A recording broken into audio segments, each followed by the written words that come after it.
ओम शांति शांति शांति। दोनों हाथों को रब करते हुए धीरे से अपने चेहरे के पास लेके आए। स्पर्श करते हुए धीरे धीरे करके अपनी आंखें ओपन करें। हाँ जी, प्रतिज्ञा करते हैं। मैं प्रतिज्ञा करती हूँ कि आजीवन यम नियम का पालन करूंगी। मैं प्रतिज्ञा करती हूँ इस वर्ष नेट जेआरएफ पेपर क्लियर करूंगी। मैं प्रतिज्ञा करती हूँ कि विश्व में योग का पताका फहराऊंगी। ओम शांति शांति।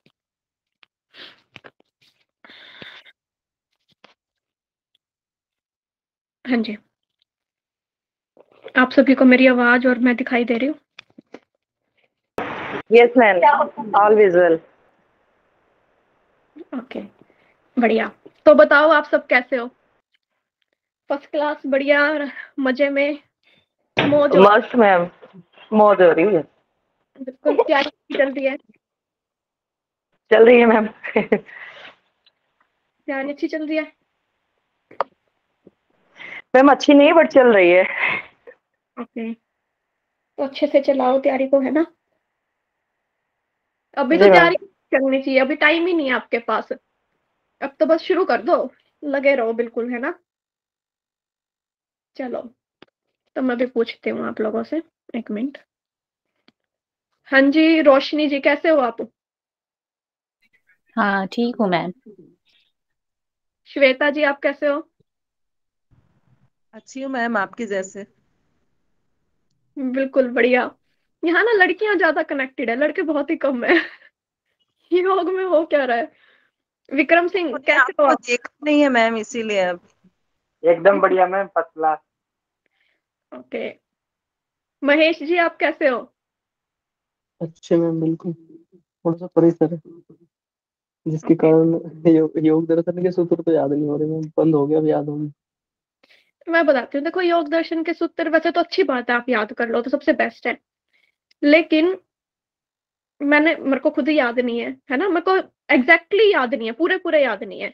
बिल्कुल एक लय के अंदर होते हैं ना, वो याद। जैसे मेरे को मान लो कोई ये बोल दे कि भाई विप्रे के बारे में बताना है आपको, जो आपके ये थे ना वृत्तियां है ना, वृत्तियों के बारे में, तो मैं इसका डायरेक्ट मेरे को ऐसे ही याद है कि विप्रे क्या होता है, मिथ्या ज्ञान मत होता है ना? तुम डायरेक्ट आप जब करते जाओगे ना, इनको रिवाइज करते जाओगे, पढ़ते जाओगे, कहीं कहीं बार कर लोगे, तो वो अपने आप याद हो जाएंगे सूत्र। देखते ही आप बता दोगे कि हाँ इसका मतलब ये है। बहुत आसान सूत्र है, टफ नहीं है ना ये वाले संस्कृत के, कि समझ समझ में आ जाते हैं करने के लिए। तो इनकी प्रैक्टिस करो, है ना, रेगुलर बेस पे। और इनके शॉर्ट नोट्स बना लो, पतंजलि योग सूत्र के बहुत जरूरी है कि आप एक बार बना लोगे ना तो आपको दिक्कत नहीं आएगी। 2-3 पेज, एक एक चैप्टर के एक पेज में आ जाएंगे, और वो भी सारी चीजें आपको लिख लेनी है। अब मुझसे आप कोई क्वेश्चन पूछोगे ना, मैं आपको जवाब दे दूंगी, क्योंकि मैंने अच्छे से कर लिया अब। तो आप भी अपनी तैयारी करो। अब मैडम एक प्रश्न जी, था, इसमें अगर पतंजलि वाला पूछ नमस्ते मैडम। मैम, हाँ जी पूछ बोलो। सकता हूँ ना? हाँ जी बोलो। हाँ मैम, दो था। एक तो चित्त बताइए, चित्त क्या होता है, और दूसरा है वृत्तियां क्या होती हैं। ओनली सिर्फ मतलब वृत्ति क्या होती है और चित्त क्या होता है। जी आप बोलो, क्या बोलना चाह रहे हो?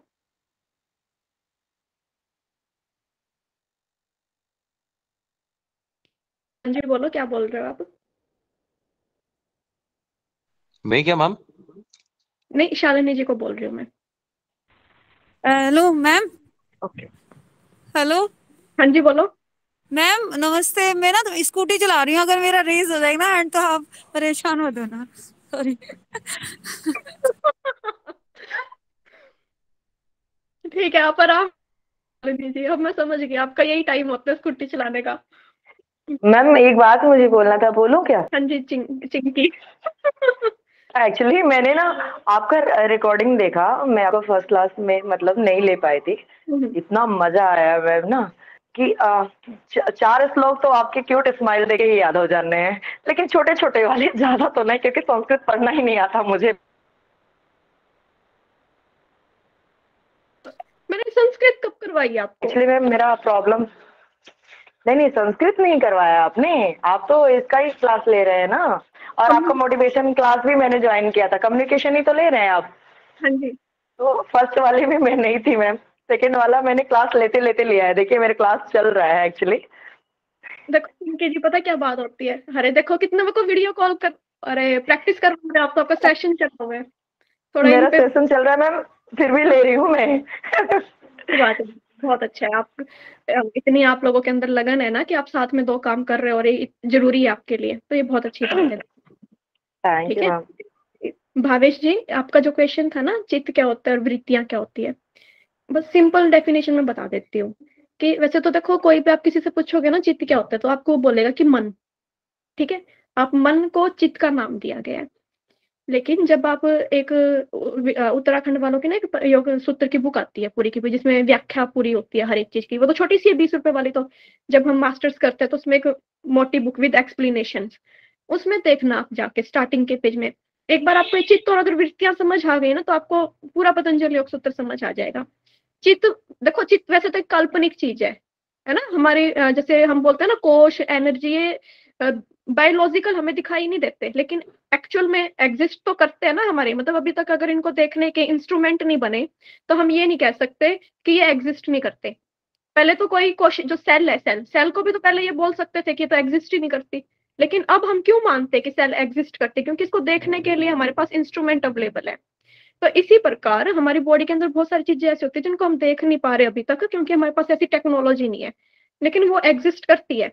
तो चित्त क्या है? कम्बिनेशन है। चित्त को हम 4 चीजों का कॉम्बिनेशन बोलते हैं, ठीक है? आप पढ़ना, इसके अंदर आपका अहंकार, बुद्धि और मन, और एक चीज और आएगी, मेरे को वो याद नहीं, ऐसे कॉम्बिनेशन बोलते हैं। लेकिन अगर बेसिक सेंस में बोल लिया जाए तो चित्त एक क्या है? हाँ मन जी, बुद्धि अहंकार चित्त। हाँ, चित्त को भी चित्त में काउंट किया गया है। तो फिर वो अंतःकरण में आ जाएगा ना मैडम? हाँ, बिल्कुल अंदर वाली चीजें, ठीक है? और वृत्तियां क्या है? वृत्तियां उसके अंदर जो रुकावट आती है ना, जो उसके अंदर जीवन के जो रस भरती है ना, वो वृत्तियां हैं। वृत्तियां पॉजिटिव नेगेटिव दोनों है, जो जीने का आपका एक राह दिखाती है कि आपको उसके अंदर पॉजिटिव भी आएगा, नेगेटिव भी आएगा। लेकिन जब इस पॉजिटिव और नेगेटिव से आप दूर हट जाते हो, ठीक है, तो आप चित्त की जो वृत्तियां हैं, चित्त के जो रूप है, ठीक है, चित्त के जो, जैसे चित्त के 3 टाइप होते हैं, प्रज्ञाशील, प्रवृत्तिशील, और एक और कौन था? एक थर्ड पार्ट क्या है चित्त का? चित्त की 3 स्टेट होती है ना, एक प्रवृत्तिशील हो गया, प्रज्ञाशील हो गया, इनके सीरीज एक और होता है आपका, ठीक है, बुक में। ऐसे ही चित्त की वृत्तियां, मतलब चित्त की अवस्थाएं, समझ रहे हो मेरी बात? प्रमाण, विपर्य, विकल्प, निद्रा। अरे ये वृत्तियों के टाइप है, कोई बात नहीं। चित्त का जब चित्त आप बुक ओपन करोगे ना, तो चित्त के 3 स्टेट आपको मिलेंगी, चित्त के 3 प्रकार आपको मिलेंगे, प्रख्याशील, प्रवृत्ति स्थिर, प्रवृत्ति, और स्थितिशील। हाँ, शायद स्थितिशील है आपका। हाँ जी भावेश जी बोलो।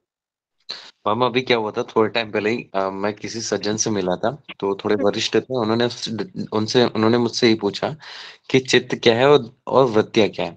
बाकी उन्होंने 10 एक क्वेश्चन करे थे, 10 में से 8 तो ऑलमोस्ट सेटिस्फाइड, मतलब मैं बता पाया, सेटिस्फाइड था मैं अपने आप से। बट उन्होंने 2 चीज पूछी। वो उन्होंने ये बोला कि चित्त क्या है। चित्त का मैंने यही बोला था कि मन है। तो बोलते हैं पतंजलि में कहीं पर भी मन की व्याख्या नहीं की है उन्होंने। तो उन्होंने पूछा कि सिर्फ चित्त क्या है, तो उन्होंने 1 या 2 वर्ड में बताया, बोला कि इसको एक्सप्लेन करना। कि तो मैं एग्जैक्टली एक्सप्लेन कर नहीं पाया कि मुझे चित्त मिला ही नहीं, मतलब चित्त मैं भी सोचा था मन है या फिर समथिंग। और वृत्तियों का भी जो आपने बताया सेम एज इट इज मैंने ही बताया था कि वृत्तियां करके, तो वो चीज भी नहीं। वो बोल रहा है पर्टिकुलरली उन्होंने उसका, तो आपने जैसे बात निकाली ना, तो इसलिए मेरे माइंड में आया, इसलिए मैंने पूछा। तो मैम आपका माइक म्यूट। क्या बोला आपको ये बताओ? नहीं, उन्होंने आंसर नहीं दिया मैडम। उन्होंने बोला आप देखना ऐसा करके, तो मैंने ठीक है। तो आप सडनली जैसे मिले मुझे, तो इसमें मैंने आपसे पूछा। तो मैं आपको चित्त भूमि अलग है फिर। हाँ सर, वो चित्त बुलहान ही जी, तो वो चित्त की भूमि भूमि है है, ना। भूमि है, क्षिप्त विक्षिप्त मूड निरुद्ध एकाग्र।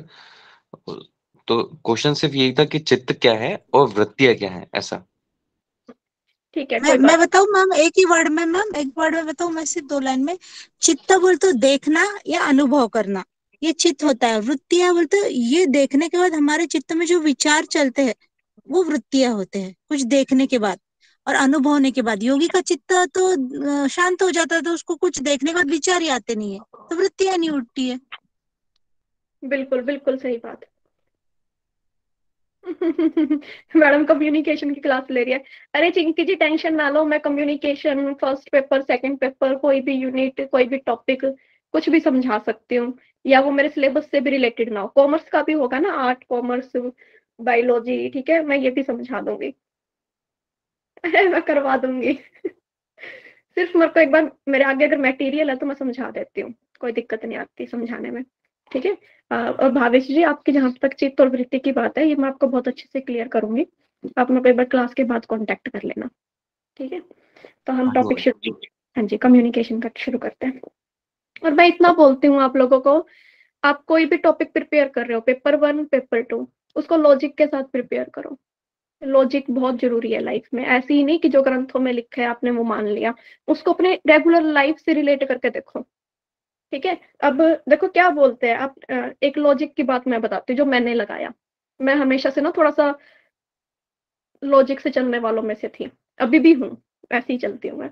तो मेरे को एक बात बताओ आप, कोई अगर आपको ये बोले कि जब आपका ध्यान नहीं होता ना, जब ये शोर होता है, तो आप किसी, कई बार पता क्या होता है, दो लोग बात कर रहे हैं, आप दो, एक और आप, एक आपका कोई फ्रेंड है, आप साथ में बात कर रहे हो, तो कई बार ऐसा होता है कि आप उसकी बात समझ ही नहीं पाए, ध्यान ही नहीं दिया आपने, वो उसने सारी बात, सारी स्टोरी आपको सुना दी, और लेकिन आपको उसकी स्टोरी नहीं समझ आई, आपका ध्यान ही नहीं था वहां पे। तो आप इस चीज को कैसे एक्सप्लेन करोगे, क्या हुआ उस दौरान कि आप उसकी बात नहीं समझ पाए?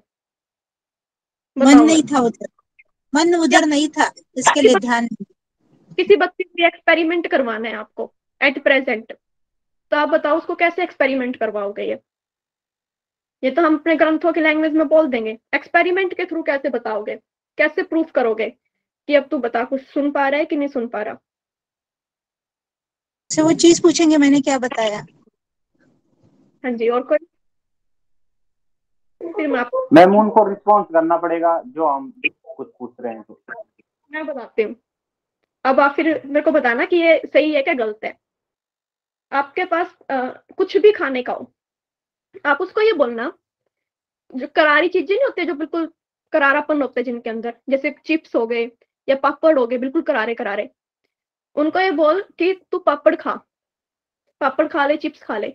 और चिप्स खाने के दौरान आप उनको कोई बात बोलना, जो वो चिप्स चबा रहे हैं ना, जो उसकी आवाज आएगी जो उनके मन में, तो वो जो आवाज आ रही है ना, वो आवाज और जो बात आप उसको बोलोगे उसको समझ नहीं आएगी।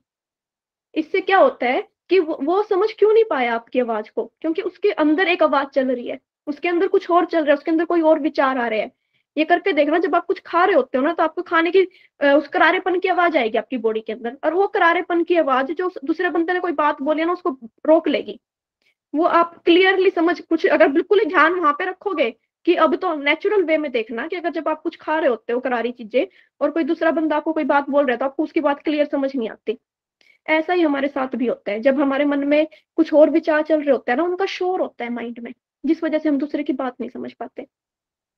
तो इस तरीके से अगर आप किसी को समझाओगे तो क्या इसको समझ नहीं आएगा? मेरे को बताओ, बताना। मैडम नहीं आएगा समझ में, अगर ऐसा उसको चिप्स खिला के समझाएंगे तो नहीं आएगा। क्यों नहीं आएगा? मैडम उसका पूरा ध्यान चिप्स पे है ना, तो वो सिर्फ हाँ हाँ करते जाएगा बस, ओके है ऐसा। मैंने सही बोला है ना कि इससे उसको ये टॉपिक समझ आ जाएगा कि उसको क्यों नहीं किसी की बात समझ आती जब कोई दूसरे के साथ उसके साथ बात कर रहा है। ये एग्जाम्पल सही रहेगा ना उसको समझने के लिए कि ऐसा यस होता है। मैम, बिकॉज वो क्रंचनेस जो है ना वो बहुत ज्यादा शोर कर रहा है और जो आपका साउंड है वो उसको सप्रेस कर दे रहा है, दैट्स वाई। तो देखो अब ये टॉपिक आप दूसरे बच्चे को मतलब है तो हमारे ग्रंथों का टॉपिक ना, और उसको उसकी रेगुलर लाइफ से रिलेट करके समझा दिया आपने, तो वो आसानी से समझ जाएगा, है ना। तो मैं यही चाहती हूँ कि आप टॉपिक को ऐसे रिलेट करो कि अगले को ये लगे कि इतनी आसान, योग बहुत मुश्किल कोई बड़ी बात नहीं है, ये बहुत इजी है, बहुत आसान है। हमने इसको बहुत टफ बना दिया, हमने ये सोच लिया कि पता नहीं क्या ही चीज है, लेकिन बहुत अपने रेगुलर लाइफ से जुड़े हुए। कोई समाधि, अब आप एक बार बताओ, समाधि को कैसे एक्सप्लेन करोगे किसी को? मान लो मैं समाधि में नहीं गई, मेरे को समाधि का एक्सपीरियंस नहीं है क्या होता है, लेकिन फिर भी आपको किसी दूसरे बंदे को समाधि का एक्सपीरियंस करवाना है, तो आप कैसे उसको समाधि का एक्सपीरियंस करवाओगे? कैसे समझाओगे कि समाधि क्या होती है? कैसे समझाओगे मेरे को बताओ?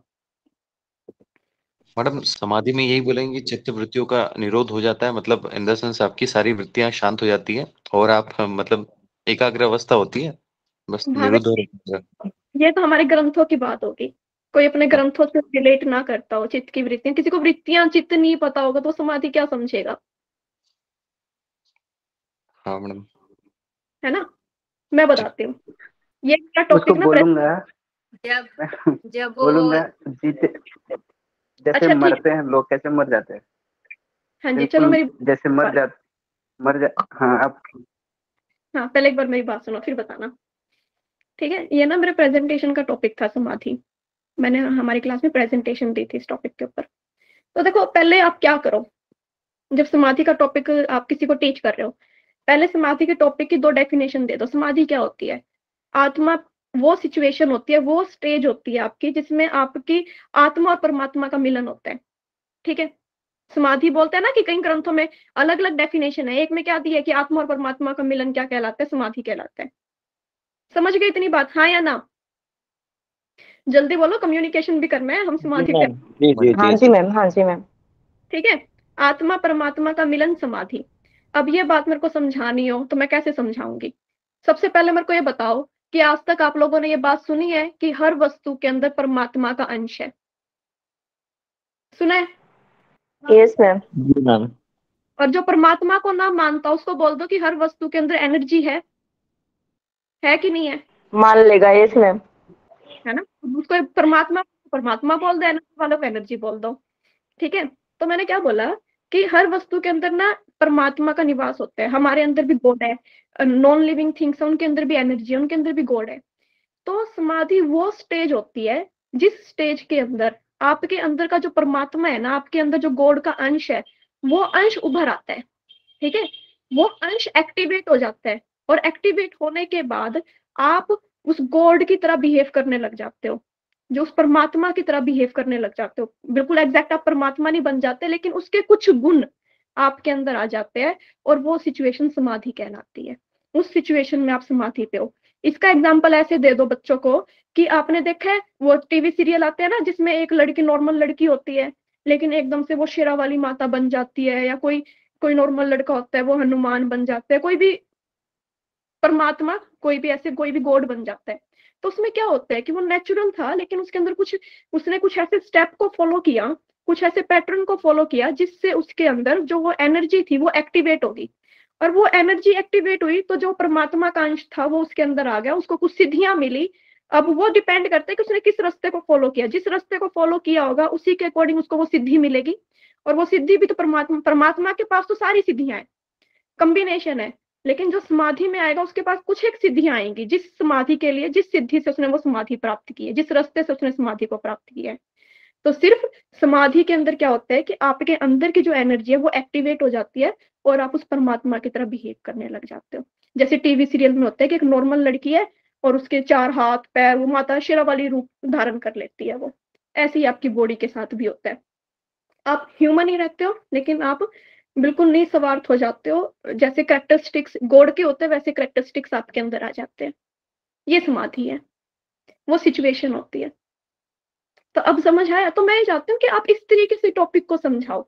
ग्रंथों में तो लिखे है, लेकिन आने वाली जनरेशन को आप खुद ऐसे रिलेट करोगे ना, तो आप बड़े लॉजिक के साथ, बड़े इंटरेस्ट के साथ समझ पाओगे पेपर 2 को। और अगर पेपर 2 में इस तरीके का इंटरेस्ट आपके अंदर आ जाता है टॉपिक को समझने का, तो आप बहुत चुटकियों में समझा दोगे, ठीक है। समझ आ रही है बात? हर एक टॉपिक को ऐसे रिलेट करके देखा करो। ऐसे बहुत सारे एग्जाम्पल है, बहुत सारे टॉपिक्स को मैं आपको समझा सकती हूँ। कोश, जैसे अपने अंदर 5 कोश होते हैं। 5 कोश क्या होते हैं? चक्कर क्या होते हैं? चक्कर किसी को समझाना हो तो आप कैसे समझाओगे चक्कर? ठीक है, उसका भी अपना तरीका है समझाने का, बहुत इजी तरीके से समझा सकते हो। वात दोष को कैसे समझाओगे? मतलब ऐसे ऐसे टॉपिक्स है। कफ कैसे समझाओगे किसी को क्या होता है? पित्त क्या होता है? वात दोष में कैसे किसी को बताओगे कि ये वात दोष कैसे हुआ? बहुत इजी इजी एग्जांपल दे सकते हो। वात दोष पे तो इन पे मैंने प्रेजेंटेशन दी हुई है, इसलिए मैं आपको बता पा रही हूँ। वात दोष क्या होते हैं? मैं इसको अभी तो वैसे हमारी कम्युनिकेशन की क्लास है, कभी मेरे को याद करवाना कि मैं आपको फिर वात के बारे में समझाऊंगी और उसके दोष के बारे में समझाऊंगी, कि किसी को आप कैसे समझाओगे कि वात के अंदर दोष कैसे निकलते हैं, और वो भी इजी लैंग्वेज में। और लॉजिक भी लगेगा उनको, ये नहीं कि ये कुछ ऐसी एक्चुअल में ऐसा कुछ होता ही नहीं, समाधि ऐसा कुछ होता ही नहीं, नहीं। लॉजिक लगेगा कि हाँ ये बात सही है, ऐसा हो सकता है, ऐसा होता है, लॉजिक के साथ। आई बात समझ? हाँ जी, हाँ जी मैडम जी। चलो यस मैम, आगे समझ। हाँ, तो आपको ऐसे रिलेट करना है अपनी लाइफ में पेपर 2 को, इस तरीके से आपको पेपर 2 आसान लगेगा, बहुत मुश्किल नहीं लगेगा। मैं स्क्रीन शेयर करती हूँ, चैप्टर हम शुरू करते हैं अपना, और फिर उसके बाद मेरे को बताना। मैम संडे को 11 बजे क्लास ले लीजिए प्लीज। संडे को वैसे हाँ देखते हैं, चलो जैसा भी रहता है देखते हैं फिर, ठीक है, मैं इन्फॉर्म कर दूंगी। क्या है मैम, पतंजलि क्या है? हाँ जी, कम्युनिकेशन की बोल रहे हैं, किसी और सब्जेक्ट की बोल रहे हो आप? दोनों।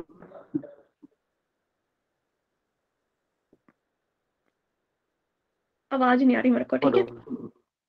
हाँ जी, टाइप कर देना। कम्युनिकेशन। ठीक है, मैं स्क्रीन शेयर करती हूँ, मेरे को बताना दिखाई देता है कि नहीं देगा आप लोगों को।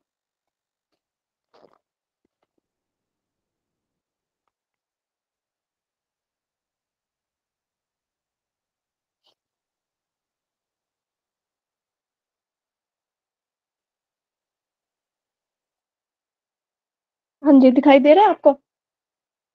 Yes ma'am. अरे 1 मिनट और देना मेरे को, पेन वाली ऐप ओपन कर लेते हैं।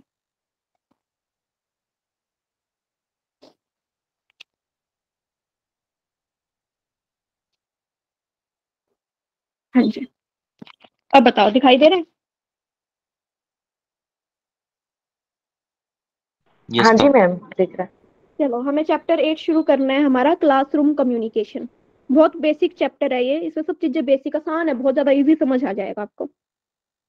देखो, क्लासरूम कम्युनिकेशन मतलब आप एक क्लास में पढ़ा रहे हो और उस दौरान जो कम्युनिकेशन होता है वो किस तरीके से आप इफेक्टिव बना सकते हो, ठीक है, कि आपका कम्युनिकेशन बहुत अच्छा हो। तो सबसे पहले क्लासरूम कम्युनिकेशन हमेशा ना 2 वे होना चाहिए, दोनों तरफ से, कि टीचर भी स्टूडेंट को बोल रहा है और स्टूडेंट भी टीचर से क्वेश्चन कर सकते हैं। अगर एक बात बताओ, मैं अपनी क्लास में अगर आपको बोलने का मौका ही ना दूं, सिर्फ अपनी अपनी बात रख के मैं बोल दूं बाय टाटा सी यू कल मिलते हैं, क्या आप सेटिस्फाई हो पाओगे? क्या आप समझ पाओगे मेरी बात को? क्या मैं आपको कितना समझ आया नहीं आया नहीं कर पाऊंगी? तो हमारे बीच का कम्युनिकेशन अच्छा नहीं होगा, जिस वजह से आप अपना इंटरेस्ट भी खो सकते हो।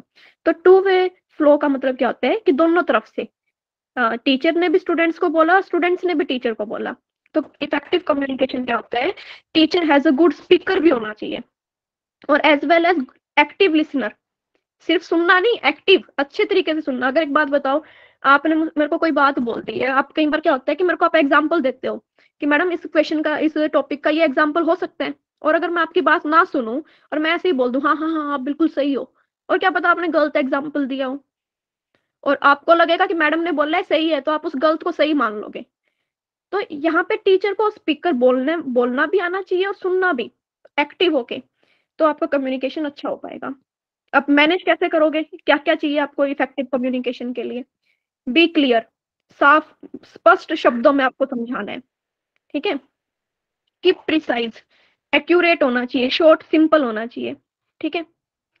टेक आर्टफुल पोज, मतलब देखो, मेरे को अब एक बात बताओ, अगर मैं एक ही टोन में आपको पढ़ाती रहूंगी तो आपको नहीं समझ आएगा।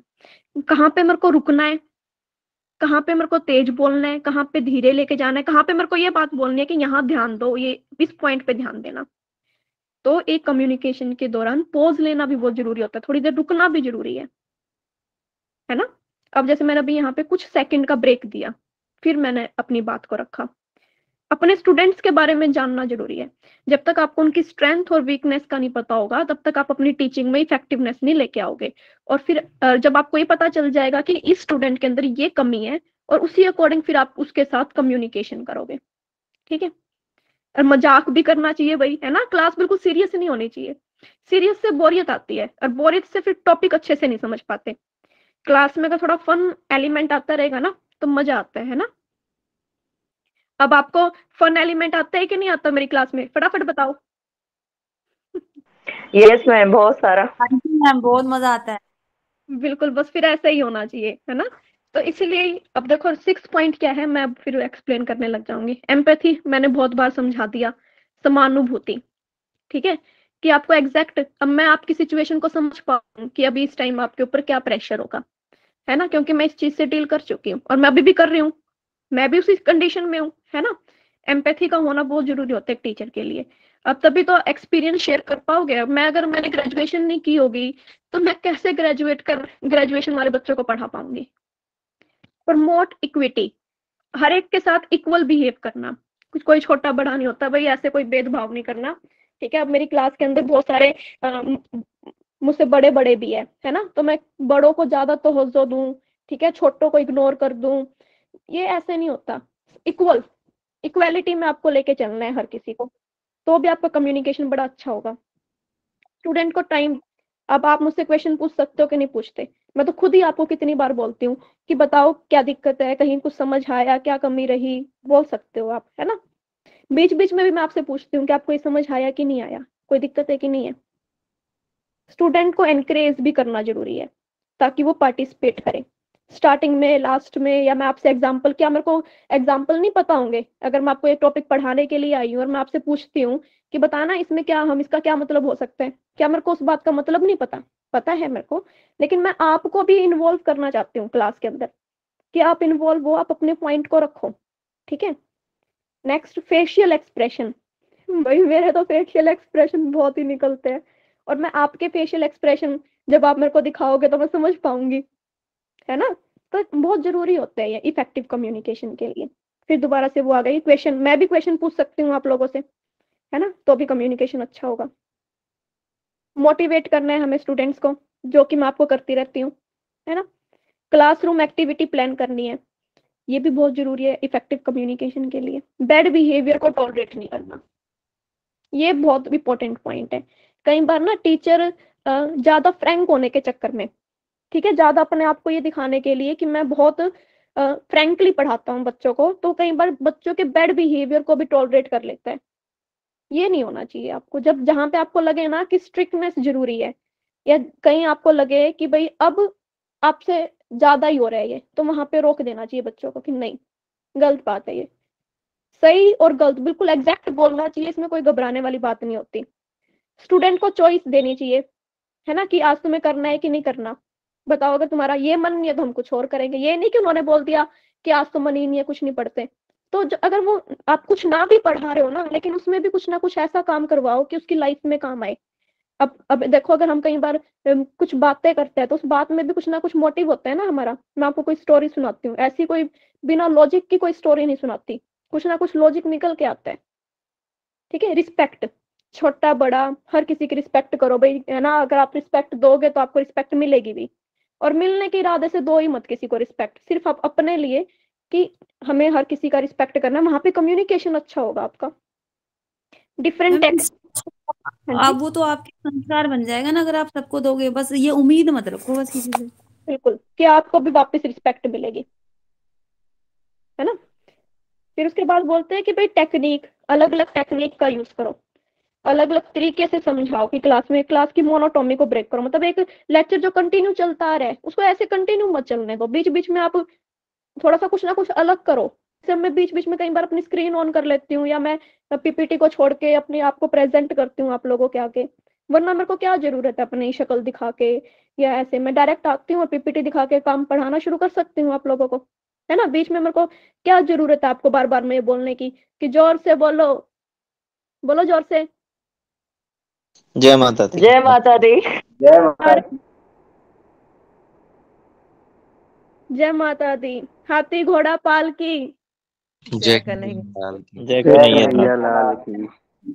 तो ये थोड़ा सा ब्रेक हो जाता है, ये मजेदार होती है चीजें, ठीक है। नेक्स्ट है रेनफोर्स लर्निंग। यहाँ पे होता है कि आप थोड़ा, अब ये देखो, अगर मैं सिर्फ आपको पढ़ा दूं और आपको थोड़ा सा प्रेशराइज ना करूं कि आपको ये करना है ये काम, मैं कल आके आपसे इस बारे में क्वेश्चन पूछूंगी, ठीक है, तो ये भी बहुत जरूरी होता है। एक होमवर्क देना, एक लर्निंग की तरफ आपको लेके जाना कि आपको करना है। सिर्फ ये नहीं कि मेरा काम है, मैंने आया पढ़ा दिया, आप पढ़ो या ना पढ़ो, इससे मेरे को कोई मतलब नहीं है। नहीं, मेरे को मतलब है भाई, आप पढ़ो या ना पढ़ो, ऐसे कैसे छोड़ दूं मैं आपको पढ़ना पड़ेगा आपको, लर्निंग करनी पड़ेगी आप लोगों को, ठीक है। तभी तो टेस्ट लेते हैं हम कि भाई अब टेस्ट होगा, जल्दी जल्दी करो। एक्टिव लिसनिंग, दोनों तरफ से, आपको भी और मेरे को भी, लिसनर भी अच्छा होना चाहिए, ठीक है। तो ये सब बातें थी आपकी, जो एक कम्युनिकेशन को क्या बनाती है, इफेक्टिव बनाती है। समझ आई बात आपको। उसके बाद कुछ इंपॉर्टेंट पॉइंट आते हैं आपके, नॉइस, फीडबैक, ब्रॉडकास्टिंग, नैरोकास्टिंग, साइक्रोनियस और साइक्रोनियस, इनके बारे में पढ़ते हैं। बिल्कुल शॉर्ट शब्दों में बता देती हूँ। ठीक है। नॉइस क्या होता है? नॉइस होता है गैप या बैरियर एक तरीके का। मैंने आपको पहले भी बता दिया ये क्या होता है, गैप या क्या होता है बैरियर, रुकावट। ठीक है, सेंडर और रिसीवर के बीच में किसी भी तरीके की। सिमेटिक नॉइस है तो वो किससे रिलेटेड होगी? सिमेटिक नॉइस किससे रिलेटेड होती है? वर्ड से, ठीक है, मीनिंग से, ग्रामर से। ठीक है, सिमेटिक नॉइस इस चीज से रिलेटेड होती है। मैम सिमेटिक तो फिर नेटवर्क से भी हो सकती है ना? नहीं, सिमेटिक नॉइस में सिर्फ आता है आपका meaning, word meaning, grammar, channel नहीं आते वहां पे। ठीक है। फीडबैक, आपको पता है कि इफेक्टिव कम्युनिकेशन कब होता है? जब उसके अंदर फीडबैक इन्वॉल्व हो। ठीक है। उसके बाद आती है ब्रॉडकास्टिंग। और नैरोकास्टिंग क्या होती है? नैरोकास्टिंग होती है लिमिटेड लोगों के बीच में। ठीक है। अब जैसे एक यूट्यूब चैनल के ऊपर किसी नहीं, यूट्यूब चैनल या हमारे इसमें लगा लो, मीट में जब हम क्लास लेते हैं तो इसमें एक लिमिटेड बंदे होते हैं, लिमिटेड बच्चे होते हैं, 50, 100, 150, है ना। तो वो होती है नैरो कास्टिंग, जिसमें कम लिमिटेड अमाउंट में आपकी क्या हो, ऑडियंस। ब्रॉडकास्टिंग होती है जिसमें एक्स्ट्रा, जैसे टीवी प्रोग्राम हो गए, डीटी, ये दूसरे जो चैनल्स हो गए, या ये आपके ब्रॉडकास्टिंग में आते हैं। न्यूज चैनल्स जो एक लार्जर ग्रुप ऑफ ऑडियंस को उनके साथ कम्युनिकेट कर पाते हैं। ठीक है। रेडियो प्रोग्राम इसके अंदर एग्जांपल है। साइक्रोनियस और साइक्रोनियस मैंने बता दिया। साइक्रोनियस कम्युनिकेशन जो साथ में लाइव चल रहा है ना। जैसे अभी हम जो पढ़ रहे हैं वो लाइव है, तो हमारा साइक्रोनियस कम्युनिकेशन है। और अगर मैं इसी वीडियो को रिकॉर्ड कर लूं पहले आपको पढ़ाने से पहले, और फिर मैं इसको आपको देखती हूँ, या यूट्यूब पे जो वीडियो देखते हो आप लोग, वो होता है असाइक्रोनियस कम्युनिकेशन, क्योंकि पहले हो चुका है, बाद में आपको मिल रहा है। ठीक है। सर्विलेंस क्या होता है? निगरानी करना एक तरीके से, कि आप मॉनिटर करते हो, कलेक्ट करते हो। सर्विलेंस बोलते हैं ना, इसमें ऑफिस पुलिस लाइन में भी, सीडीआई के सीबीआई के अंदर भी सर्विलेंस कर रहे हैं हम, निगरानी कर रहे हैं। ठीक है। एक तरीके से किसी की प्रोसेस को ध्यान से देखना, उसके ऊपर नजर रखना। ठीक है, इसको हम बोलते हैं सर्विलेंस। ठीक है, मॉनिटर करना किसी को, ऑब्जर्व करना किसी को, किसी के साथ प्रोसेस करना, इंटरप्रिटेशन करना, निगरानी करना एक तरीके से। इसका मतलब यहाँ पे लिख लेना, निगरानी शॉर्ट में। सिमोटिक्स क्या होता है? नजर रखना। हाँ जी, सिमोटिक्स क्या होता है? ये लिंग्विस्टिक ब्रांच होती है, संकेत के बारे में स्टडी करती है। जो देखो, एक होता है सिमेटिक, मैं लिख देती हूँ यहाँ पे।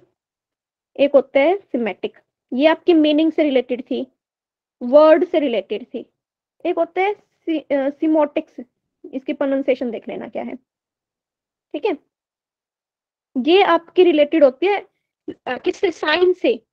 साइन होते हैं जो, है ना। साइन, साइन के बाद और क्या होता है इसके अंदर? वो फोटोग्राफ, सिंबल्स, है ना, जिन इन चीज से जो रिलेटेड होती है। पेन चेंज कर लो, स्पेलिंग नहीं समझ में आ रही। स्पेलिंग नहीं समझ आ रही? एक होता है सिमेटिक, मैं लिख देती हूँ, सिमेटिक, आई है यहाँ पे। ठीक है, SEMATIC, एन भी आएगा इधर। ठीक है, SEMANTIC, ये वर्ड से रिलेटेड होती है। ठीक है, किसी वर्ड के अंदर एरर आ जाए, कोई कमी आ जाए, ठीक है, या मीनिंग से रिलेटेड, परमानेंट उसके ग्रामर से रिलेटेड। और सिमोटिक्स होती है जो साइन से रिलेटेड बात करे, सिर्फ साइन। ठीक है, जिसके अंदर सिंबल्स आए, सिंबल्स जिसके अंदर हाँ, यही होता है। नेक्स्ट देखो, काइनाइसिस क्या होता है? हम एक बार ये 6 वाला दोबारा रिपीट कर दीजिए। 6 के अंदर होता है साइन, साइन से रिलेटेड होती है, जो सिंबल से रिलेटेड होती है। ठीक है, इन सब चीजों से जो रिलेट करेगी सिमोटिक्स। काइनेसिस क्या होता है?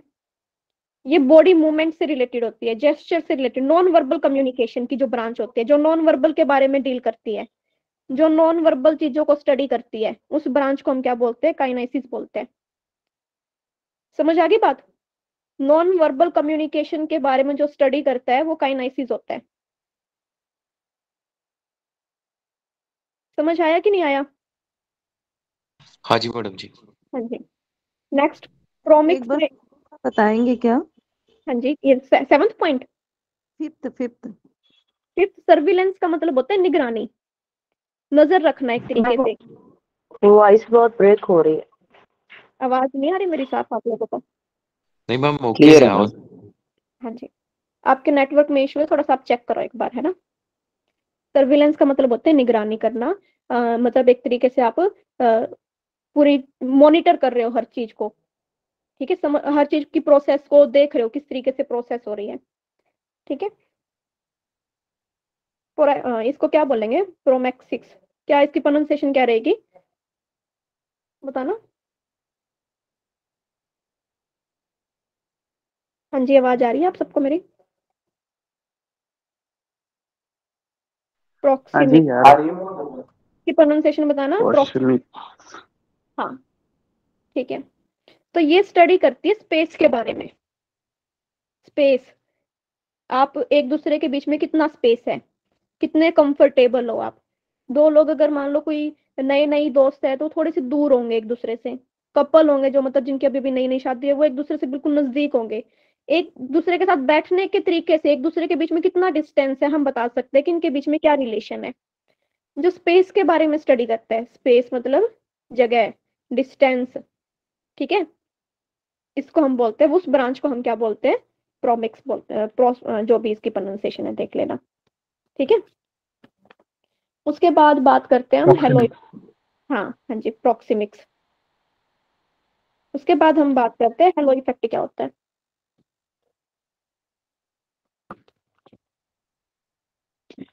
इसमें आप किसी की आपकी जो पर्सनैलिटी होती है ना, पर्सनैलिटी, उसके बारे में स्टडी करते हो, फिजिकल कैरेक्टर।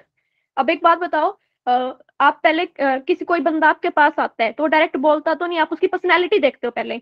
अगर मान लो कोई आ रहा है जिसने गंदे से कपड़े डाल रखे हैं, ठीक है, मैल लगा हुआ है कपड़ों पे, अच्छे से प्रेस नहीं है कपड़े, तो आप क्या समझते हो कि भाई ये मतलब क्लीन क्लीन नहीं है ये बंदा, है ना। तो वो जो उसकी जो पर्सनैलिटी, अब आपको उसको देखते ही आपके मन में उसकी एक पर्सनैलिटी बन गई, ठीक है। मतलब जो फिजिकल कैरेक्टरिस्टिक्स पे ध्यान देता है, जो फिजिकल कैरेक्टरिस्टिक्स के बारे में स्टडी करते हैं। और अगर मान एक कोई टीचर है, ठीक है, अगर वो ऐसी घर के कपड़ों में आके आपको पढ़ाने लग जाए बिल्कुल नॉन फॉर्मल, ठीक है, तो वो फील भी नहीं आएगा आपको। एक फीलिंग भी तो जरूरी है ना, एक लगना चाहिए कि आप क्लास में हो, तभी तो, वरना बच्चे अगर क्लास में शॉर्ट्स डाल के आ जाएं, पजामा, ऐसे ही बाथरूम चप्पल, क्या क्लास की फीलिंग आएगी आपको? क्या एक वो जो डिसिप्लिन होता है वो बना रहेगा? तो हेलो बिल्कुल। के अंदर आप फिजिकल कैरेक्टरिस्टिक्स के बारे में स्टडी करते हो। किसके बारे में स्टडी करते हो? फिजिकल कैरेक्टरिस्टिक्स, पर्सनैलिटी से रिलेटेड साइन के बारे में स्टडी करते हो। अगर कोई अगर वेल ड्रेस है, किसी ने अच्छे तरीके से अपने आप को वेल ड्रेस रखा है, तो आप उसको देखते ही बोलोगे कि हाँ ये इंटेलिजेंट हो या ना हो, वो बाद की बात है, लेकिन फिर भी देखते ही आपको ये लगता है कि हाँ ये इंटेलिजेंट होगा या समझदार होगा, इसको नॉलेज होगी। वो तो बाद में पता चलेगा आपको उसके साथ बोलने से कि ये सिर्फ दिखने दिखने का ही है, इसके अंदर है कुछ नहीं, पता कुछ नहीं है इसको, ठीक है। तो हेलो इफेक्ट सिर्फ फिजिकल कैरेक्टर के बारे में स्टडी करते हैं।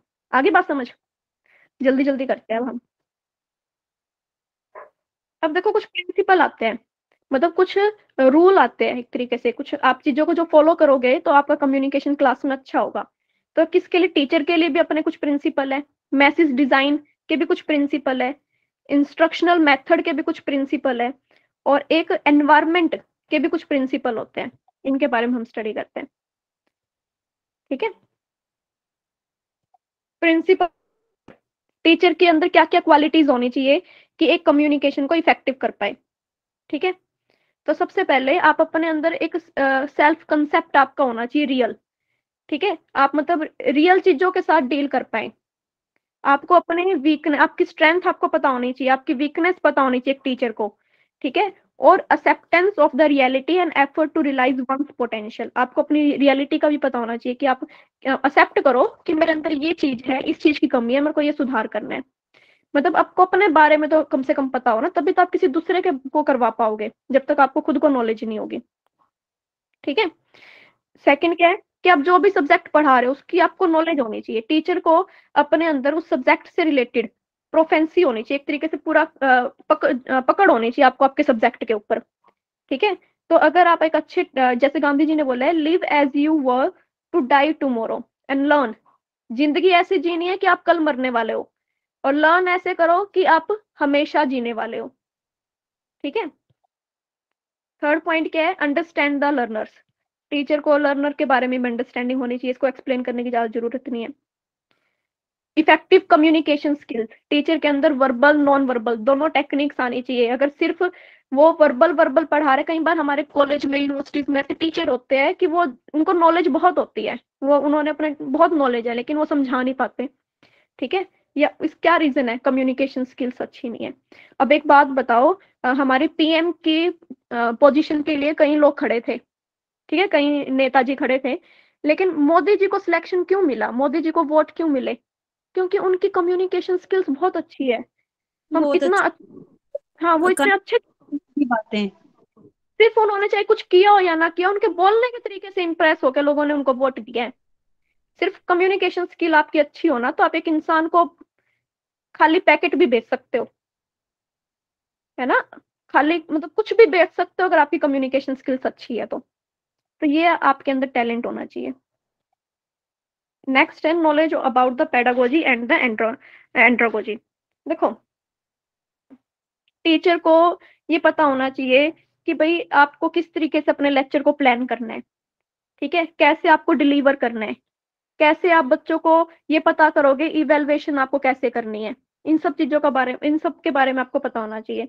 ठीक है, और बच्चों को सेल्फ स्टडी करने के लिए भी आपको क्या करना है? प्रमोट करना है, ताकि वो खुद से भी सीख पाए। ये नहीं कि वो सिर्फ टीचर पे डिपेंडेंट रहे कि टीचर करवाएगा तो हम करेंगे, लेकिन उनको खुद से भी करना आना चाहिए कि अगर एक टाइम पे टीचर नहीं है, या वो सेल्फ स्टडी भी कर पाए। ठीक है। नेक्स्ट है फ्लेक्सिबल अप्रोच को अपनाना है। फ्लेक्सिबल अप्रोच का मतलब क्या होता है कि अगर देखो क्लास की नीड के अकॉर्डिंग आपको पढ़ाना है। ये नहीं कि सिर्फ आपको अगर सिर्फ लेक्चर ही देना आता है तो आप लेक्चर ही दोगे, नहीं। अगर आपको लगे कि लेक्चर से समझ नहीं आ रहा बच्चों को, तो एक्सपेरिमेंट करवाओ, आप प्रोजेक्टर का यूज करो, है ना। तो आपको फ्लेक्सिबल होना है कि आप अलग अलग चीजों को अडेप्ट कर सकते हो अपनी क्लास में, सिर्फ एक ही चीज पे बेस नहीं होना चाहिए। बीइंग ऑब्जेक्टिव और अनबायस्ड, ये तो एक टीचर के लिए बहुत जरूरी है कि आप हर एक स्टूडेंट को इक्वल ट्रीट करो, और उनके सेक्स पे, उनके जेंडर के बेस पे, उनकी कास्ट के बेस पे किसी भी तरीके का कोई भी आपको बायसनेस नहीं दिखानी। समझ आई बात? तो बहुत आसान है, ये बेसिक सी चीजें हैं, ये आप सबको पता होगा कि एक अच्छे टीचर के लिए ये सारी क्वालिटीज होना बहुत जरूरी है। मैसेज, अब आप जो मैसेज देते हो या जो आप पढ़ा रहे हो वो कैसा होना चाहिए? देखो, अगर मैं यहाँ पे जो ये पीपीटी होती है ये बहुत टेढ़ी मेढ़ी होती है, या एक टॉपिक के बाद दूसरा कोई मैच ही नहीं खाता टॉपिक, तो आपको समझ नहीं आता। एक पैटर्न में अरेंजमेंट होनी चाहिए, है ना। तो यहाँ पे स्मार्ट मतलब स्पेसिफिक, मेजर करने वाला, अचीव, ऐसा भी मैसेज होना चाहिए कि जो अगला बंदा पूरा कर पाए। अगर मैं बहुत ही बड़ी, अगर मैं कम्युनिकेशन पे 30 दिन लगा दूं, ठीक है, या हम अगले गोल को ही नहीं अचीव कर पाएंगे। रियलिस्टिक, कुछ भी इमेजिनरी चीजें नहीं होनी चाहिए, रियल चीजें। टाइम फ्रेम, एक टाइम बाउंडेशन भी जरूरी है कि इतने दिनों में ये टॉपिक कवर होना ही चाहिए, इसके ज्यादा तो फिर बेनिफिट नहीं है करने का। ठीक है, तो मैसेज में सब ये सारी क्वालिटीज होना जरूरी है। नेक्स्ट क्या है? कंटेंट, जो भी आपका मैसेज है ना, वो आपके ऑब्जेक्टिव को कवर करे। अब जो मेरा ये पीपीटी है, क्या ये पीपीटी आपको कम्युनिकेशन के क्वेश्चन को सोल्व करने में हेल्प कर पाएगा? क्या मैंने वो सारे टॉपिक इसके अंदर डाले हैं कि जिससे आपका कम्युनिकेशन के 5 क्वेश्चन आप अटेम्प्ट कर पाओ? ठीक है, तो कंटेंट आपका ऐसा होना चाहिए। समझ आई बात? कि आप अपने ऑब्जेक्टिव को पूरा कर पाओ, सीक्वेंस में होना चाहिए बिल्कुल। अब देखो, मैंने चैप्टर 1, 2, 3, 4, 5, मैंने आपको फोर्थ पता नहीं, थर्ड चैप्टर पता नहीं, फोर्थ चैप्टर, एक चैप्टर अभी मैंने आपको करवाया नहीं है। क्या रीजन है मेरा ना करवाने का? कि मैं चाहती हूँ कि वो अभी इतना हमारे टॉपिक से मैच नहीं करेगा, पहले ये कर लो आप, मैं बाद में करवाऊंगी। अब जब बाद में करोगे तब आपको वो बोरियत नहीं आएगी। अगर मैं बीच में वो चैप्टर करवा देती है आपको, तो आप शायद कम्युनिकेशन में बोर हो जाते। ठीक है, तो पहले इंटरेस्ट तो बनाओ। मैं आप लोगों का कम्युनिकेशन में इंटरेस्ट बनाने से पहले ही कुछ बोरिंग ले आऊंगी तो फिर मेरे लिए मुश्किल हो जाएगा आपको ये टॉपिक करवाना, है ना। तो हमें कहाँ से कहाँ पे जाना है? सिंपल से कॉम्प्लेक्स चीजों पे, इजी से डिफिकल्ट पे, कंक्रीट से मतलब जो ओरिजिनल चीजें हैं उनसे एब्स्ट्रैक्ट मतलब होता है काल्पनिक चीजों पे जाना।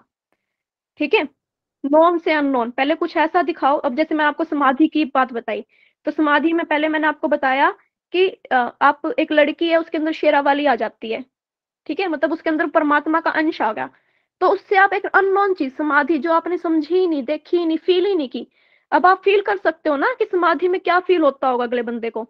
अब आप ये समझ पाओगे कि समाधि की सिचुएशन में क्या होता है। उसको किसी के लिए बुरा, अच्छा, न्यूट्रल हो जाता है एक तरीके से इंसान, ठीक है? एक गॉड, एक क्वालिटी आ जाती है। अब आप उस चीज़ को समझ पाओगे कि उसके अंदर क्या फीलिंग्स होंगी। नॉन से अननोन पे जाना, ऑब्जर्वेशन से रीजनिंग पे जाना, ठीक है? लैंग्वेज, ऐसी ही लैंग्वेज का यूज़ करना जिसको लर्नर क्या कर पाएँ, समझ पाएँ, ठीक है? एप्रोप्रिएट सिंबल्स का यूज़ करना, ये नहीं कि कुछ भी मैसेज के अंदर कोई भी ऐसा सिंबल यूज़ कर दिया आपने जो वो समझ ही ना पाए, जो स्टैंडर्डाइज़ ना हो। कई सिंबल क्या होता है, हम अपनी मर्ज़ी से बना लेते हैं, ठीक है? जैसे दोस्तों में अगर हम बात करते हैं, तो अगर मान लो किसी दोस्त ने बोला कि क्रॉस का मतलब क्या है? नहीं, ठीक है? और ये मैंने अपनी तरफ से बना लिया, लेकिन ये स्टैंडर्ड, क्या ये स्टैंडर्डाइज़ है? जैसे मीटर, सेंटीमीटर होता है ना, ये हमारे स्टैंडर्ड किए हुए हैं। और मैं मान लो एक डिस्टेंस को सिर्फ़ फुट में मेज़र कर रही हूँ, ये मेरा 1 कदम, ये 2, ये 3, यहाँ तक का डिस्टेंस मेरे पैर के अकॉर्डिंग 15 कदमों का है। क्या ये स्टैंडर्डाइज़ है? हर एक के पैर का साइज़ अलग-अलग होता है। किसी में ये मेरे तो छोटे-छोटे से पैर है, किसी के लिए बिल्कुल ही 7 या 8 पैर में कंप्लीट हो जाएगा, मेरे 15 पैर में कंप्लीट होता है। तो ये कोई स्टैंडर्डाइज़ नहीं हुआ। ऐसे सिस्टम का यूज़ करना जो स्टैंडर्डाइज़ हो, ठीक है? आपको कहाँ पे the exercise selected should be very difficult level, involve the learner. भाई ये भी ना हो, देखो अगर मैं आपको कम्युनिकेशन के बिल्कुल आसान क्वेश्चन करवा दूं, क्या मैं आपका लेवल बढ़ा पाऊंगी? आप उस आसान क्वेश्चनों तक ही लिमिट रह जाओगे। सिर्फ आपको इतना ही करना पड़ेगा कि है बस इतना ही करना है। अगर मैं आपको 1-2 क्वेश्चन मुश्किल करवाऊंगी ना, आपके लेवल को धीरे धीरे करके आप लेके जाऊंगी, तभी तो आप क्वेश्चनों को कर पाओगे, है ना? एग्जाम्पल, नॉन एग्जाम्पल, तो यहाँ पे बहुत ध्यान होता है कि आपका जो मैसेज डिजाइन है उसमें अच्छे कोई बेतुके एग्जाम्पल ना हो जो उस टॉपिक से रिलेट ना करते हो। एग्जाम्पल, नॉन एग्जाम्पल दोनों ही मतलब यूज करने हैं आपको और उस टॉपिक से रिलेटेड, ठीक है? नेक्स्ट है इंस्ट्रक्शनल मीडिया, मेथड और मीडिया। टाइम बताना एक बार क्या हुआ है? 7:03 7:03 हो गए मैम। 7 बज के कितना हुआ है? 3 मिनट। 3 अच्छा, एक बार यही और कर लेते हैं, फिर उसके बाद आगे मैं आपको बताती हूँ। Principle for selection of instructional media and method and media. अब आप मैसेज आपने डिजाइन कर लिया, टीचर भी होगा आपका, अब आप किस मीडिया के थ्रू सेंड कर रहे हो, ठीक है?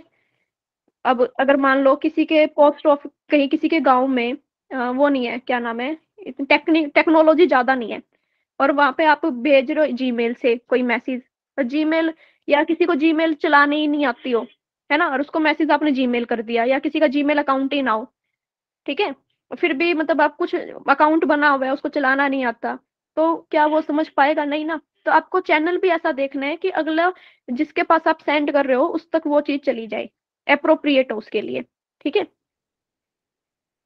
हर एक के इंडिविजुअल डिफरेंस के अकॉर्डिंग लर्नर को जिस चैनल के थ्रू बात समझ आती है उसी चैनल के थ्रू आप उसको बात समझाओ। गुड क्वालिटी मीडिया का यूज करो, ठीक है?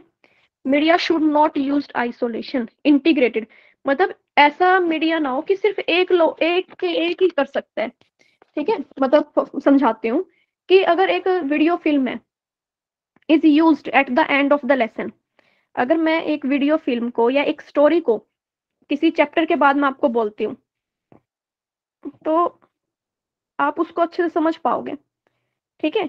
और अगर सबको सुनाती हूँ मैं, वो एक बात बताओ, यहाँ पे बच्चे मान लो 50 बच्चे हैं, और मैंने लास्ट में 50 के 50 बच्चों को कुछ स्टोरी सुनाई, या कोई भी लास्ट में जो भी डिस्कशन हमने किया, ठीक है, वो तो हो गया आपका इंटीग्रेटेड, कि आप सबको साथ में लेके चल रहे हो, ठीक है?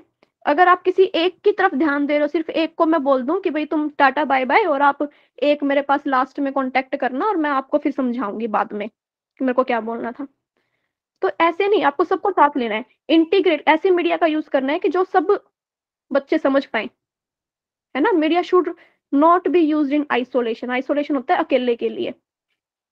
समझ आई बात? हाँ जी, आइसोलेशन जैसे अकेला अकेला। अकेला, देखो अगर मान लो अब पीपीटी ये है, पीपीटी हर कोई समझ पा रहा है, 50 के 50 बच्चे, है ना? या ये जो लाइन मैंने लिखी है पीपीटी के थ्रू आप समझ पा रहे हो कि नहीं समझ पा रहे? अगर उनमें से 10 बच्चे भी ऐसे हैं जिनको पीपीटी नहीं समझ आती, तो वो मीडिया मेरा इंटीग्रेशन में नहीं गया। ठीक है, तो मतलब आपको ऐसी टेक्नोलॉजी का यूज करना है, ऐसे चैनल का यूज करना है कि जिस जिस चैनल से आप मैक्सिमम लोगों को कनेक्ट कर पाओ, ऐसे मीडिया का जो मैक्सिमम लोग उस मीडिया को समझ पाए।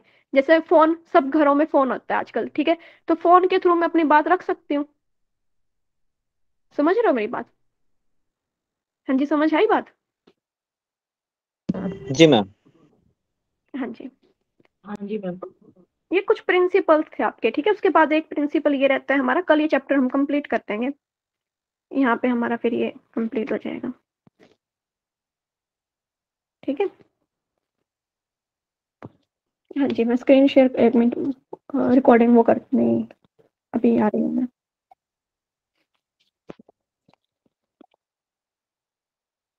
हाँ जी, हमने इफेक्टिव क्लासरूम कम्युनिकेशन के बारे में पढ़ा, थोड़ा सा रिवाइज कर लेते हैं फटाफट। क्लासरूम कम्युनिकेशन में हमने क्या देखा कि भाई कैसे हम क्लासरूम कम्युनिकेशन को इफेक्टिव बना सकते हैं, उसके हमने 20-25 पॉइंट देखे। उसके बाद हमने देखा कि क्या क्या प्रिंसिपल है, टीचर्स के लिए क्या प्रिंसिपल होंगे, मैसेज डिजाइन के प्रिंसिपल क्या होंगे, और किसके प्रिंसिपल की हमने बात की यहाँ पे, मीडिया, किस तरीके का मीडिया आप यूज करो कि आपका कम्युनिकेशन क्या हो, इफेक्टिव हो। इतनी बात समझ आ गई? हाँ जी, यस या no? Yes ma'am. Yes ma'am. हाँ जी, चलो फिर आप लोगों को ना जो एक और स्टोरी मैं सुनाती हूँ, फटाफट समझना। सुनाऊं हाँ या ना? फटाफट बोलो, पुराने बच्चों ने तो शायद सुन रखी होगी। Yes ma'am. हाँ हाँ हाँ हाँ हाँ। हाँ जी, ठीक है, सुनो फिर। एक बार ना एक चिंकी जैसी लड़की थी, ठीक है, जैसे हमारी चिंकी है, तो बहुत मेहनती थी वो लड़की। फटाफट सुनाती हूँ, बहुत लंबी कर देती हूँ मैं, कई बार एक दो चीजें एक्स्ट्रा ऐड कर देती हूँ फीलिंग के लिए, ठीक है। एक बार ना चिंकी जैसी लड़की थी, चिंकी ने बहुत मेहनत करी एंट्रेंस देने के लिए, एक एंट्रेंस एग्जाम या कोई भी क्वालिफाइंग एग्जाम उनको देना था, तो उन्होंने बहुत मेहनत की, ठीक है। लेकिन इतनी मेहनत करने के बाद भी उनका एग्जाम क्लियर नहीं हुआ। कुछ ना कुछ सिचुएशन हो जाती है कि एग्जाम नहीं क्लियर हो पाता, तो वो उनका एग्जाम नहीं क्लियर हुआ, लेकिन मेहनत उन्होंने बहुत की, तो वो बहुत ज्यादा डिप्रेस हो गई, वो बहुत सैड थी कई दिनों तक, मतलब दिमाग कंसंट्रेट नहीं कर पा रही थी। और ये सब चीजें देख के उसके पेरेंट्स भी बहुत परेशान थे कि हमारी लड़की बहुत हंसने खेलने वाली थी और एकदम से पेपर क्या दिया, पेपर क्लियर क्या नहीं हुआ कि वो बिल्कुल ही हंसना खेलना भूल गई, डिप्रेस थी। तो उनके फादर ने क्या किया, ऐसा देख के बोले कि बेटा इधर आओ आप मेरे पास। उसको किचन में लेके चले गए चिंकी को, ठीक है। हाँ जी चिंकी जी, कोई प्रॉब्लम तो नहीं है आपको? मैम मजा आ रहा है। ठीक है, तो चिंकी को क्या गए वो ना उनको किचन में लेके चले गए। तो उन्होंने क्या किया कि 3 बर्तन रख दिए गैस के ऊपर, एक गैस है जिसपे 3 स्टोव है, 3 बर्तन रखे उन्होंने। चिंकी देख रही है कि ये क्या हो रहा है। उन्होंने तीनों बर्तन के अंदर इक्वल अमाउंट में पानी डाला, ठीक है। एक के अंदर उन्होंने आलू डाले, एक के अंदर उन्होंने अंडा डाला एग, और एक के अंदर उन्होंने कॉफी बीन्स डाल दिए, ठीक है।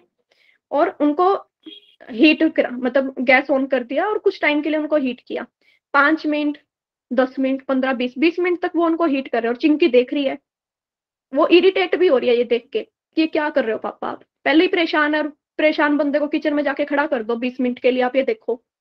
तो वो उन्होंने 20 मिनट बाद गैस को ऑफ किया और उसके पापा ने बोला चिंकी को कि चिंकी देखो अब क्या समझ आया आपको? बोले पापा इसमें समझना क्या है, पानी रखा है, ये चीजें गर्म हो गई। बोला अच्छा ठीक है। फिर उन्होंने ना एक एक को निकाला, आलू को निकाल लिया एक प्लेट में, अंडे को निकाल लिया और कॉफी बीन्स के पानी को छान लिया। तो उन्होंने बोला कि अब आलू के हाथ लगा, आलू सॉफ्ट हो चुके थे। अब अंडे को हाथ लगा, अंडे हार्ड थे, हार्ड। और कॉफी बीन्स की स्मेल कर, कॉफी बीन का टेस्ट देख। वो उसके चेहरे पे एक स्माइल आई अच्छी सी, तो उसने देखा कि भाई हाँ इसमें खुशबू आ रही है। तो वो उसके पापा बोले कि क्या समझ आया इस बात से, किसमें समझना क्या है, आपने उबाल लिए गर्म कर दिए। तो बोले बेटा देखो, जो ये आलू थे ना, ये पहले हार्ड थे, मतलब स्ट्रॉन्ग थे। जैसे इसको पानी में डाला, ये उबलने के बाद तीनों को कंडीशन, आलू को, अंडे को और कॉफी बीन को, कंडीशन सेम थी। तीनों को एक ही एनवायरनमेंट में रखा गया, लेकिन आलू जो हार्ड थे पहले, जो स्ट्रॉन्ग थे, वो उस कंडीशन में जाने के बाद वो सॉफ्ट हो गए, मतलब वीक हो गए, ठीक है। अंडे जो पहले क्या थे, सॉफ्ट थे, कमजोर थे, वो उस कंडीशन में जाके क्या हो गए, क्या हुआ, वो स्ट्रॉन्ग बन गए, हार्ड हो गए। और कॉफी बीन्स इन दोनों से अलग थी, ठीक है। कॉफी बीन्स जैसे पहले थी वैसी वो बाद में थी, ठीक है। सिर्फ उसने क्या किया, अपने आसपास के एनवायरनमेंट को ही चेंज कर दिया, खुद चेंज नहीं हुई, अपने आसपास के एनवायरनमेंट को खुशबूदार बना दिया। तो उसके पापा ने बोला कि बेटा अब आप बताओ आपको क्या बनना है, आपको आलू बनना है, अंडा बनना है, कॉफी बीन बनना है ना। कंडीशन एक ही थी, कोई आलू उस कंडीशन में कमजोर हो गया, अंडे उस कंडीशन में स्ट्रॉन्ग बन के आए, और कॉफी बीन्स ने तो अपने एनवायरनमेंट को ही स्ट्रॉन्ग बना दिया। तो ऐसा होता है कि अगर आप कोई एग्जाम नहीं क्लियर कर पाते तो आप कॉफी बीन बनो ना, कि क्या हुआ एग्जाम नहीं क्लियर हुआ तो उससे आपको कुछ बहुत चीजें सीखने को तो मिली, आपको पता तो चला। अब नेक्स्ट टाइम आप अपने आसपास के एनवायरनमेंट को उस अकॉर्डिंग एडजस्ट करो, है ना। तो आपको खुशबूदार बनना है, ना कि कमजोर पड़ना है। कोई बात नहीं, कुछ बच्चों का नेट नहीं क्लियर होगा, कोई दिक्कत नहीं है, तैयारी करने के बाद भी कोई बड़ी बात नहीं है। लेकिन इससे आपको ये समझ आ जाएगा कि मेरे अंदर यहाँ पे कमी थी, इस टॉपिक को मेरे को समझ नहीं आया, और फिर आप उसी के अकॉर्डिंग अपने एनवायरनमेंट को सेट करोगे कि अगली बार मेरे को इस टॉपिक पे पकड़ बनानी है अपनी, ठीक है। तो मोरल ऑफ द स्टोरी क्या है, क्या चीज समझ आई आप लोगों को, कि हमें अपनी कंडीशन की वजह से, ठीक है, या कोई एक चीज ना होने की वजह से सैड नहीं होना, मोटिवेटेड रहना हमेशा। हाँ जी शालिनी जी बोलो। ये मॉरल ऑफ स्टोरी को मतलब ये समझ में आई कि हमें परिस्थितियां कैसी भी हों, हमें पॉजिटिव रहते हुए अपने गोल को अचीव करने के लिए हमेशा पॉजिटिव रहना है।